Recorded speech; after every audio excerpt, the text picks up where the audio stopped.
आपने बताया कि जो किडनी पेशेंट हैं जिनका डायलिसिस होता है, हाँ, वो किस तरह से डायलिसिस से बच जाते हैं और किडनी जो है प्रॉपर वापस हील हो जाती है, क्योंकि मोस्टली हमने देखा है कि जिसकी किडनी खराब हो गई वो ट्रांसप्लांट ही कराता है या मर जाता है। ये एक इम्पॉर्टेंट बात है जो मैं आपको बताना चाहता हूँ ताकि आप इसको उन लोगों तक पहुँचाएं जिनको इसकी ज़रूरत है। ऐसे बहुत सारे लोग हैं लाखों में जो हर दूसरे दिन या तीसरे दिन डायलिसिस कराते हैं। पहले तो समझना पड़ेगा डायलिसिस क्या है। बहुत ही सिंपल है, आधे मिनट में समझ जाएंगे। आप जो भी कुछ खाते हैं पीते हैं उसमें कुछ चीज़ें बॉडी उपयोग में लाता है, एनर्जी में कन्वर्ट करता है, कुछ चीज़ें बॉडी यूज़ नहीं कर पाता है, तो आप यूरिन पेशाब के रास्ते उनको बाहर फेंक देते हैं। तो वो पेशाब कैसे बनता है, वो किडनी का काम होता है। उसके अंदर वो सारी चीज़ें हैं पेशाब में जो बॉडी को नहीं चाहिए, तो बॉडी ने उसको बाहर भेज दिया। क्रेटनाइन है, यूरिया है, यूरिक एसिड है, ऐसे बहुत सारी चीज़ें, छोटे मोटे प्रोटीन हैं अलग अलग तरह के जो बॉडी को नहीं चाहिए, तो बॉडी ने पेशाब किया। आप बोलेंगे अरे मुझे पेशाब आ रहा है, तो वो किडनी ने बाहर भेजने का तैयारी कर ली है और आप गए और आपने अपने आप को हल्का किया, ठीक हो गया। ये तो हुआ नॉर्मल। आपका बॉडी खुद ही आपका डायलिसिस कर रहा है। डायलिसिस ये है, हमारा बॉडी हमारे अंदर की जो चीज़ जो हमें नहीं चाहिए वो बाहर फेंकने का रास्ता बनाया, इसे कहते हैं डायलिसिस। यानी कि हमारे सबकी बॉडी करती है इसको। अगर वो करना बंद कर दे, किडनी अपना काम करना बंद कर दे, अब जब मैं पानी पी रहा हूँ और बॉडी को उनमें से कई सारी चीज़ नहीं चाहिए लेकिन बाहर का रास्ता बंद है, तो बॉडी क्या करेगा, गुब्बारे की तरह, बैलून की तरह उस पानी को, उस फ्लूइड को बॉडी में ही इकट्ठा होता रहेगा। ऐसे लोगों के पैर आप देखेंगे हाथी की तरह हो जाते हैं, सूज जाते पैर, हाथ सूज हाँ, जाते हैं, पैर हाथ सूज जाते हैं, गले मुंह सूज जाता है। तो क्या है, उनका जो यूरिन आउटपुट है, पेशाब या तो कम हो गया है या खत्म हो गया है। अगर आपसे बोलें कि एक दिन बिना पेशाब किए रहना है, इम्पॉसिबल, कितना दर्दनाक हो सकता है। और ऐसे लोग फिर मशीन की मदद लेते हैं। वो मशीन वो खींचता है खून में से वो ऐसे पानी जो खराब है और निकाल के बाहर करता है। इसका मतलब हर दूसरे दिन उसको ऐसा करना पड़ता है और दूसरे दिन तक बॉडी में पानी जमा रहता है। और जबकि बॉडी में पानी जमा रहेगा तो उसका हार्ट के ऊपर भी बोझ है, लंग्स के ऊपर भी बोझ है। हर दिन वो कमज़ोर होता जा रहा है, हर दिन वो मरता जा रहा है, डायलिसिस कराने के बावजूद भी या डायलिसिस कराने की वजह से भी, क्योंकि डायलिसिस भी किडनी को और फर्दर खराब करती है। तो अब आपको समझ आ गया कि प्रॉब्लम क्या है, डायलिसिस किसे कहते हैं, किडनी खराब होना किसे कहते हैं। ऐसे लोगों को पहचानेंगे कैसे, आप जब देखेंगे। हम कैसे पहचानते हैं ऐसा पेशेंट को, कोई रिपोर्ट की ज़रूरत नहीं है मुझे, आपको भी ज़रूरत नहीं है।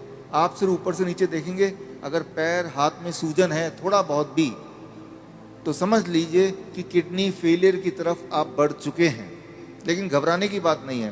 पहली बात, जब सूजन होती है बॉडी में, पानी जम जाता है तो सांसें भी नहीं ले पाता है, मुश्किल से लेता है, तो ये भी गड़बड़ है। वो चलता है थक जाता है, ये भी गड़बड़ है।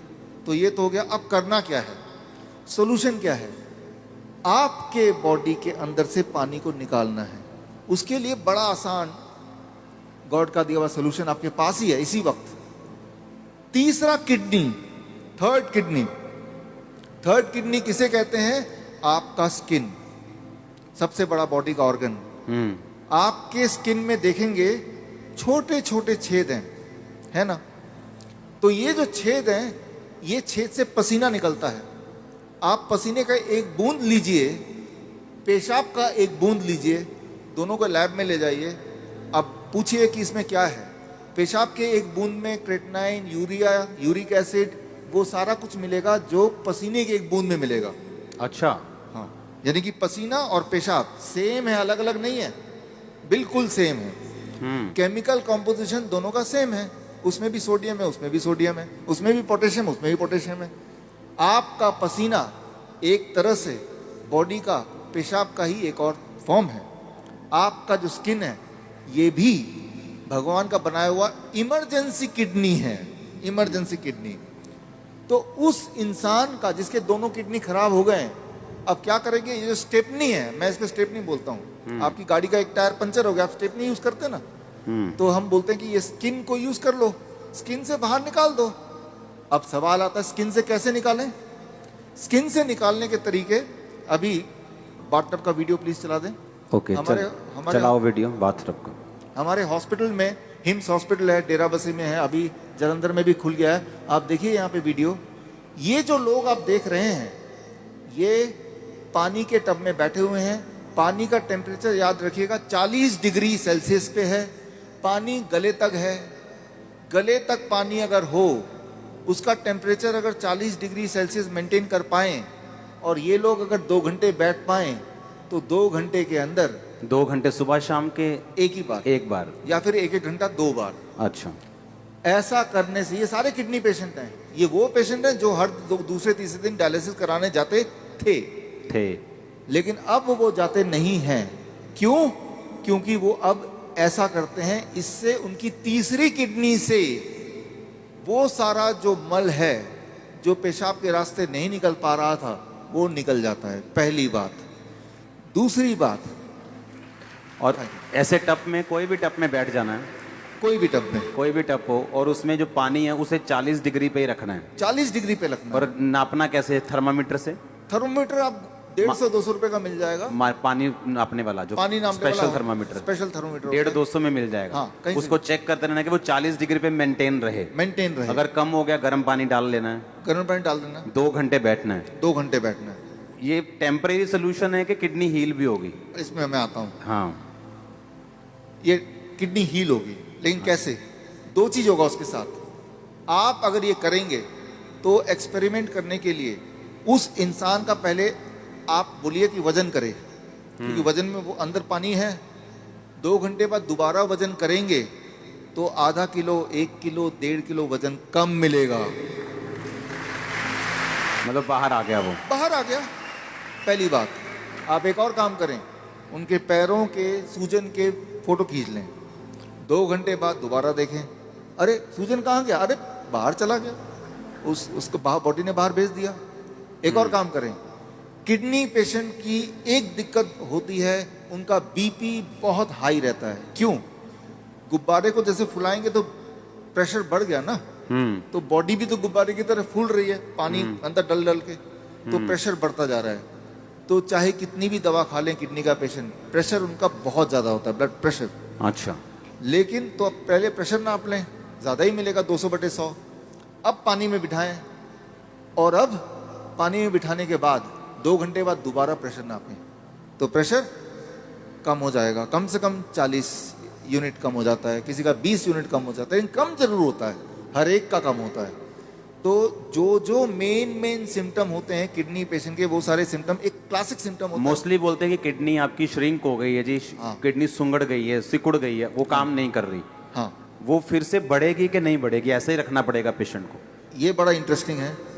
ये सवाल बहुत सारे पेशेंट ठीक होने के बाद भी पूछते हैं। ठीक होना कैसे पता चल गया? कि अब उनको ये करने की जरूरत नहीं है। 3 महीना लगातार करने के बाद अब करने की जरूरत ही नहीं है। अब पेशाब भी नॉर्मल हो रहा है, सूजन भी नहीं आ रही है, ब्लड प्रेशर भी नॉर्मल है, यानी ठीक हो गया। लेकिन वो क्रिएटिनिन और यूरिया, क्रिएटिनिन भी नॉर्मल आ गया, यूरिया भी नॉर्मल आ गया, यूरिक एसिड भी नॉर्मल है, सारा कुछ नॉर्मल हो गया। हाँ, ब्रीदिंग भी नॉर्मल है। साइज किडनी का। अब आता है साइज। तो साइज के लिए वो बोलता है, तो डीटीपीए स्कैन करने बोलते हैं। हालांकि हम रिकमेंड नहीं करते, लेकिन स्कैन कराते हैं। तो पहले वाला साइज उसके पास था, पहले भी स्कैन कराया था, 3 महीने बाद दोबारा स्कैन कराते हैं। तो स्कैन में वो साइज बढ़ी हुई दिखाई देती है, मतलब वो किडनी जो है वो बढ़ चुकी है, फिर से साइज उसका अच्छा हो रहा है, अच्छा हो गया। और ये स्कैनिंग बताती है। हाँ, और वो जो स्कैनिंग बताती है, वो स्कैन पहले और बाद के वो किताब में है। और ये किताब मैं चाहता हूँ कि आपके हाथों से इसका लॉन्च हो जाए। हाँ, ठीक है। हाँ, और ये जो किताब को बनाने में, ऑब्जर्वेशन स्टडी में जिन्होंने मुख्य भूमिका निभाई है, हमारे डॉक्टर संजीव सूद जी हैं। आप भी एक बार आ जाएं। डॉक्टर गगन है, ये भी आ जाएं। दयानंद आयुर्वेदिक कॉलेज में इन्होंने हमारे साथ मिलके हमें मदद करते हुए इस चीज़ को दुनिया तक पहुंचाने के लिए काम किया। प्लीज़ आ जाएं। डॉक्टर अनु, प्लीज़ कम। किताबें और भी हैं, 2 ले आते हैं। इसका नाम है प्रत्यारोपण, यानी किडनी ट्रांसप्लांट का अंत। किडनी, आपकी खुद की किडनी ही काम करेगी, किसी और की किडनी की कोई आवश्यकता नहीं है। भगवान का दिया हुआ किडनी, उसी को स्टार्ट करना है, उसी को काम करना है। तारीफ करो सब। Thank you, thank you, thank you. अच्छा, हमने कितने ऐसे लोग आपके लोग मोहल्ले में ऐसे आपने देखे होंगे जो किडनी ट्रांसप्लांट नहीं करा सकते, डायलिसिस नहीं करा सकते, मर जाते हैं। देखे कि नहीं देखे?